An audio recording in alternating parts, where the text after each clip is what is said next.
मालवणच्या राजकोट किल्ल्यावर छत्रपती शिवाजी महाराजांच्या पुतळ्याचं काम पूर्ण झालेलं आहे।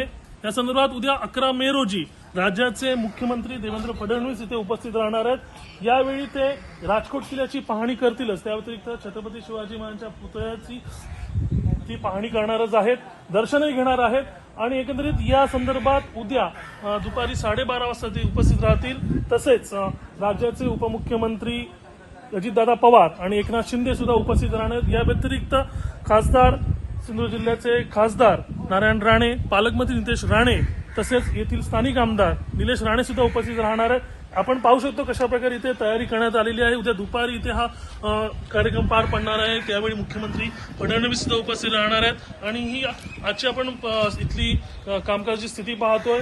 पूर्ण राजकोट किल्ल्यावर पोलीस व्यवस्था तैनात करण्यात आलेली आहे आणि शेवटची काही जी कामं उरलेली आहेत, छत्रपती शिवाजी महाराजांचा जो पुतळा बनवण्यात तिथे जी थोडक्यात शेवटची कामं राहिली ती पूर्ण करणार। एकंदरीत आपण पाहिलं असेल तर उद्या दुपारी 12:30 ते 1:30च्या दरम्यान मुख्यमंत्री देवेंद्र फडणवीस इथे उपस्थित राहतील आणि त्यानंतर मुख्यमंत्री देवेंद्र फडणवीस हे कारंजे येथे जाणार आहेत। नारायण राणे यांच्या जो गोशाळा आहे त्याचं उद्घाटन करणार आहेत। कॅमेरा पर्सन योगेश रोहन नाईक, लोकशाही मराठी, सिंधुदुर्ग।